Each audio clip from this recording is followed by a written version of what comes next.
शादी की पहली रात ही मेरी पत्नी ने मुझसे कहा कि वह प्रेग्नेंट है और बच्चा मेरा ही है। लेकिन यह कैसे हो सकता है? मैंने तो अभी तक उसे छुआ भी नहीं था, तो वह बच्चा मेरा कैसे हो सकता है? जब यह राज मेरे सामने आया तो मेरे पैरों तले ज़मीन निकल गई, क्योंकि मेरा नाम राहुल है। आज मैं आपको अपनी कहानी बताने जा रहा हूँ। मैं करीब 10 साल से एक लड़की से प्यार करता हूँ। उसका नाम निधि है। निधि मेरे घर के पड़ोस में रहती है।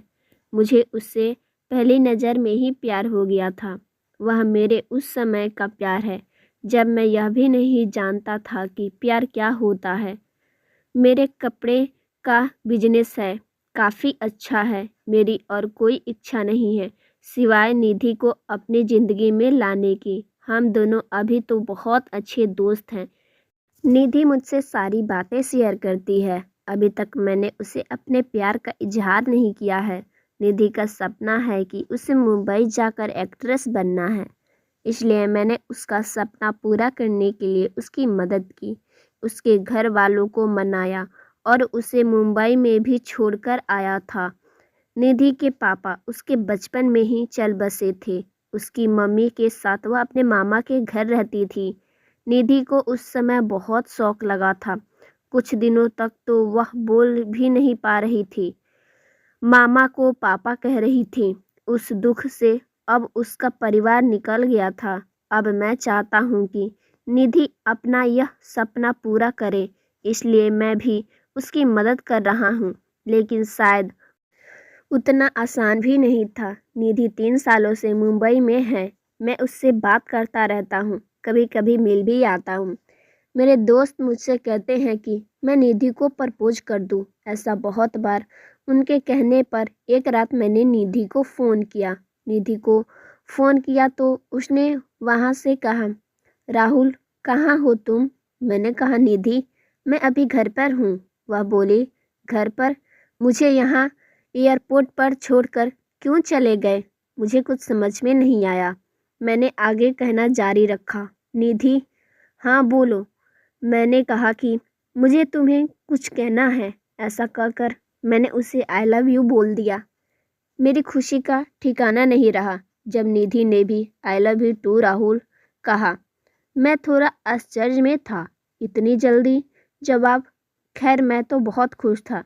निधि बोली कि मैं आ रही हूँ सुबह तुम्हारे पास। यह कहकर निधि ने फ़ोन काट दिया और सुबह हो भी आई। सुबह निधि घर आई तो साथ में उसकी मामा और माँ भी शादी की बात करने मेरे मम्मी पापा से आए। मुझे नहीं पता था कि मम्मी पापा मानेंगे या नहीं, मुझे पता नहीं था। लेकिन उनके जाने के बाद मम्मी बोली कि 3 दिन बाद शादी है। मैंने बोला, इतनी जल्दी? मम्मी का मुंह थोड़ा उतरा हुआ था। वह बोली, यह सब तुझे पहले सोचना चाहिए था, अब तो जल्दी करना ही पड़ेगा ना। मुझे घर वालों का रिएक्शन समझ में नहीं आ रहा था, लेकिन मैं इस बात से ज़्यादा खुश था कि मेरी शादी निधि से हो रही है। जल्दी में क्यों हो रही है इसका मुझे पता नहीं था, लेकिन मैंने मना नहीं किया। शादी को 3 दिन थे। मुझे निधि को आंखों में अलग सा ही प्यार दिखाई दे रहा था। ऐसा मैंने पहले नहीं देखा था। हमारी शादी हो गई।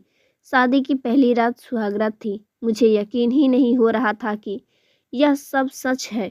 निधि बिस्तर पर थी। मैंने कमरे का दरवाज़ा लगाते ही वह उठकर मेरे पास आई। निधि ने आकर मुझसे कहा, तुम्हें किसी ने कुछ बताया तो नहीं? मैंने कहा, क्या?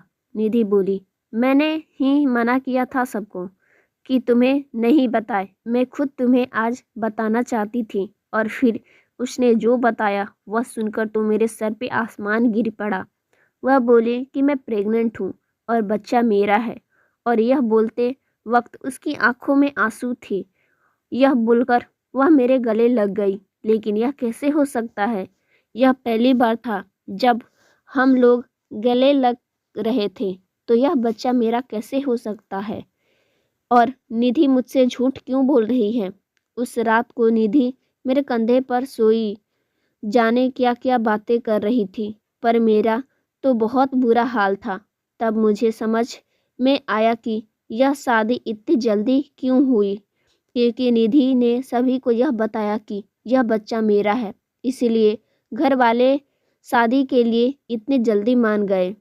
अब मुझे ऐसा लग रहा था कि मैं बेवकूफ़ बन गया हूँ। निधि जब भी यह बोलती उसकी आंखों में सच्चाई रहती। बार बार यह भी कहती कि वह मुझसे बेहद प्यार करती है और वह बहुत खुश थी। मैंने यह सब 2 महीने तक देखा। इस दौरान मेरे मन में न जाने क्या क्या चल रहा था। फिर एक रात मैंने निधि से कहा, निधि, यह सब क्या है? यह किसका बच्चा है? वह बोली, क्या मजाक कर रहे हो तुम? मैंने बोला, मैं मजाक नहीं कर रहा हूँ। तुम मुझे सच बता दो, मैं तुमसे प्यार करता हूँ। यह बच्चा किसका है? मैं इस बच्चे को अपना लूँगा। वह रोने लगी, बोली, क्या बोल रहे हो तुम? मुझे ऐसा समझते हो क्या? यह तुम्हारा ही बच्चा है। उस रात हम दोनों के बीच बहुत बहस हुई, जिसके बाद मेरे सब्र का बांध टूट गया। मैंने निधि को घर से जाने के लिए कह दिया। निधि इस समय अपने घर रोते हुए चली गई। हमारे घरों में यह बात पता चल गई थी कि निधि मेरे प्यार का फ़ायदा उठा रही थी। तब सबने कहा कि बच्चा होने के बाद डीएनए टेस्ट होगा, जिसके बाद सच्चाई सामने आ जाएगी। फिर सब एक दिन निधि अपने घर वालों के साथ डॉक्टर के पास गई थी। तब एक 55 साल की औरत निधि के पता पूछते मेरे दुकान पर आई। मैंने बोला, मैं उसे जानता हूँ, पर अभी वह यहाँ नहीं है। मैंने उससे पूछा, आपको क्या काम है? वह बोली कि निधि उस रात एयरपोर्ट से एक दुर्घटना के बाद अचानक चली गई। मैं पूछना चाहती थी कि वह ठीक तो है ना? मैंने पूछा, कैसा दुर्घटना? वह बोली, एक्सीडेंट, मेरे बेटे राहुल का। मैंने पूछा, राहुल? वह बोली, हाँ, मेरा बेटा राहुल और निधि एक दूसरे से प्यार करते थे। दोनों शादी करने वाले थे। निधि के साथ मैं और राहुल निधि के घर ही आ रहे थे कि रोड एक्सीडेंट हो गया। एक्सीडेंट इतना भयंकर था कि वह उसी समय चल बसा। निधि को भी बहुत चोट आई थी, लेकिन वह हमें वहीं छोड़कर चली गई। मैं यह देखने आई थी कि वह ठीक तो है ना। अब मुझे सब समझ में आ गया था। निधि जिससे प्यार करती थी, उसका नाम भी राहुल था। उसकी आंखों के सामने वह चला गया। उसी बात से उसको इतना सदमा लगा है कि वह मानने को तैयार ही नहीं है कि राहुल अब मर गया है।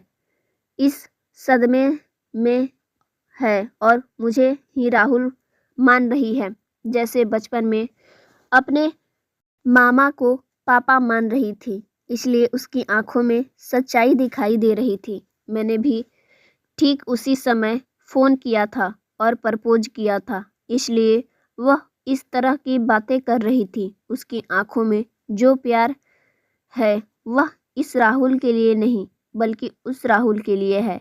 मैंने उसे निधि से मिलने नहीं दिया और उन्हें कहा कि आप जाएं, मैं उसका पति हूँ, मैं उसका ख्याल रख लूँगा।